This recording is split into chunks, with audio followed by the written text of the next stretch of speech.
Hi guys, welcome to Movie Outline. Today I will tell you a horror movie called The Long Night. Make sure you turn off the stove and enjoy. At the beginning of the movie, Grace is busy packing her clothes while Jack is doing his work. Today they are preparing to go to Frank Caldwell's house because he has promised to help Grace find out about her family. During this time, she grew up in an orphanage and she never knew who her parents were. Plus, today is also Jack taking her to meet his parents in the Hamptons, so it's going to be a trip of two destinations. Jack tells her that his parents don't like anyone but he is sure they will like Grace because he loves her. After packing up, the journey begins. It is not told what their meeting was like, but after meeting Jack's parents they stopped briefly at a gas station. Grace walked into the shop to hit the toilet and the shop owner started greeting her. He knew they were coming from New York after seeing Jack's license plate. But Grace told him that she actually came from this area, which made the shop owner a little surprised and complimented her. After returning to the car, she expressed her complaint to Jack about the way he made her feel. She felt worthless because he didn't defend her even in front of his parents. Hearing that, Jack immediately apologized to her and asked her to forget about it, and the journey continued.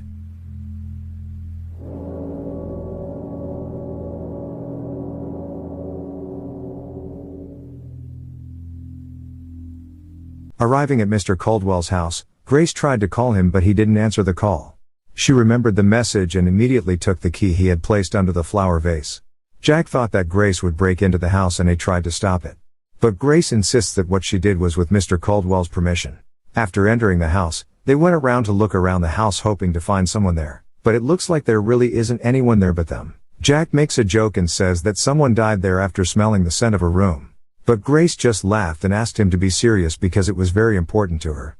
After making sure no one was home, they went to the backyard and got a nice view there. Grace was amazed to see it. She decided to run for a while to enjoy the beauty of the place while Jack just walked around the house while listening to music. When she entered the plantation, she was stopped from running because she saw a snake blocking her way. Then she decided to return home because she was afraid of the snake. Elsewhere, Jack takes off his earphones because it makes a strange sound. Then he decides to return home after seeing animal skulls and bottles hanging from wooden sticks. At home, Grace receives an unknown call which she thinks is Mr. Caldwell. But after she answered the call, no one answered her greeting back. Then while she was drinking, she saw someone looking at her outside the house. She tried to pay attention to it clearly but the person was too far away. Suddenly, a snake appeared in front of her which startled her to the point of falling.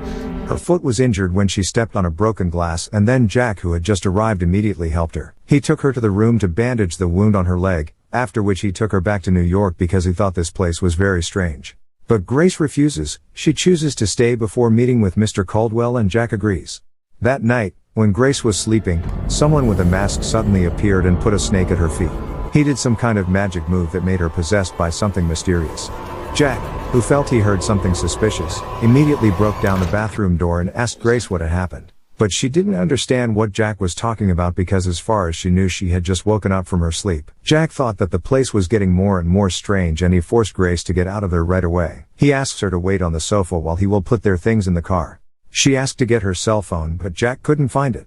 Then when he was about to go out, he was surprised by a dead cat with a star symbol in front of the door. Jack thought it was teenagers trying to scare them and he was furious. He took the iron rod just in case and went to the car to put their things. When he started the car, suddenly the masked man appeared again in front of Jack. He was very surprised and immediately returned home. Then when he looked back he saw that there were several other masked people surrounding him. Grace is very scared and asked Jack to do something. He tried to use the landline but it didn't work. Then when Grace went behind the house she saw they were already there. Jack applauded and congratulated them. He asks them to leave immediately as they have managed to scare him. But they just stood still and didn't move an inch from their place. One of them can be heard chanting a spell which frightens Grace and invites Jack back inside. Then Jack went to the kitchen to pick up the phone that suddenly rang. The man behind the phone asked Jack to hand Grace to him if he wants to stay alive. But Jack immediately hung up the phone, ignoring the man's threats. Grace regretted what had happened and she apologized for bringing themselves to that place. But Jack didn't think so. He tried to cheer her up by saying that they had to go back on Independence Day with his parents. Suddenly someone knocked on the door from outside. Jack thought that the masked man was trying to get in so he braced himself with his iron rod at the door. But when the door opened it turned out to be an old man who wanted to see Frank Caldwell. He was surprised by the presence of Jack and Grace in the house and he said that they were in the wrong house. Then he asked where Gage was, but Grace didn't know who he was referring to. Grace tells him this is Frank Caldwell's house, but he says no one calls his brother by that name there. Grace began to understand and introduced themselves to him. Grace also told him that they had come because Frank Caldwell had invited her to find out about Grace's parents. Then Jack interrupts their conversation and asks them to focus on the dangers that threaten them outside. Wayne didn't understand what danger he meant because there was no one out there. Then he went out to call the sheriff. He calls someone named Cheryl Lee and asks her to give the phone to Bill, but their call suddenly disconnects because Wayne's cell phone has lost signal. Then when he looked back he saw that the masked men had appeared again. Wayne scolds them for trespassing on private property without permission. Then he goes inside the house to get guns, followed by Jack and Grace. Grace asks who they really are and Wayne replies that he's heard stories for years about a mad cult but he never paid any attention to it. When Jack asks what they worship, Grace suddenly answers serpent. Wayne was surprised to hear her words. He wondered why she seemed to know so much about what was going on there. He became suspicious that Grace was one of them. Grace vehemently denies his accusations and she insists that she came to find out about her parents. Then when they entered her room, Wayne was very sad to see him, so he went outside to beat up the masked men. He tried to hit one of them but his body froze from the magic. Jack and Grace just watched it through the window while Wayne was tormenting holding the daggers stabbed from the masked men. He tries to get back into the house but he dies when he reaches the door. They are getting crazy with their magic, making Grace struggle to suppress the noise in her head. Jack just stared at her, not knowing what to do. Then she started to calm down after connecting with them. In her subconscious she had a strange vision where she was running in the dark. Then she woke up after Jack woke her up. Grace asks Jack why they didn't go in and kill them, and he replies they could but they didn't. Jack seems to realize what they really want, so he goes in search of a gun. He searched everywhere but couldn't find the rifle. He only found a few shotgun bullets stored in the cupboard. Then when he looked out the window, the masked man pointed at him. Meanwhile, Grace gets another mysterious call which turns out to be from them. They said that the equinox was in front of them and the serpent wouldn't fall asleep again. She immediately threw down her cell phone and asked them to get away from her.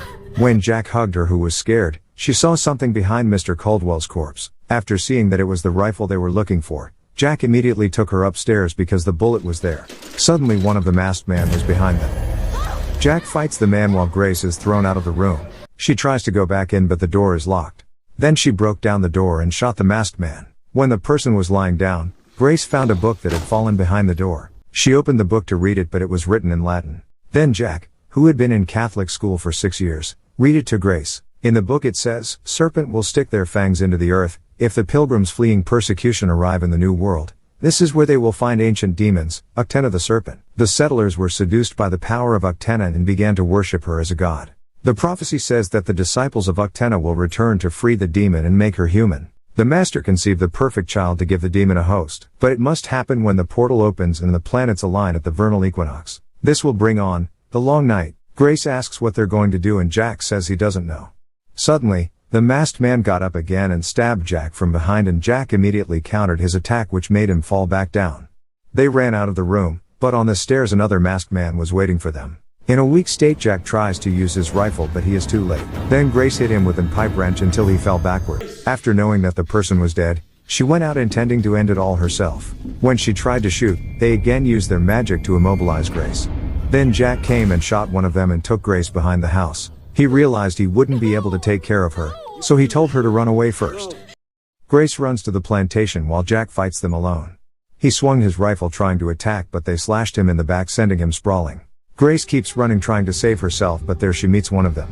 She was enchanted again and had the strange vision again. This time she saw someone coming towards her who was lying on the plantation. Then when she came back to her senses, she immediately ran towards a hut. She screamed for help but no one answered. When she entered the hut, she found Jack tied up in chains and they were with him too. Their leader, called the Master, spoke to Grace. She said that Grace is the first daughter of a Millennium Master, born with one purpose, to free their savior, Uktena the serpent, who has been imprisoned for 400 years in this region. But Grace insists that she's not one of them and she doesn't believe it. The Master again continued her speech. She said that Grace is the host who will accommodate the spirit of Uktena into the world. As ordained, it must begin tonight with the vernal equinox. She also introduced Grace to her real name, Serena Covington, and she admitted that she was her mother. After that, Grace again got a strange vision. She saw herself as a woman who was heavily pregnant. Then the people split open her stomach and took out the baby in her womb. When she came back to her senses, they gave her a glass of blood. Then Grace drank it and showed a strange reaction.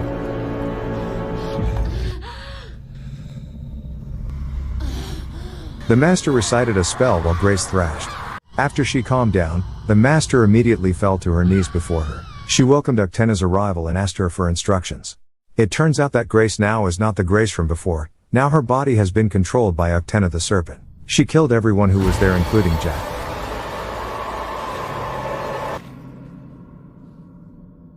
After that, Grace Uktena walked out of the land that had imprisoned her for 400 years. She smiled while showing her demon eyes, and the movie ended.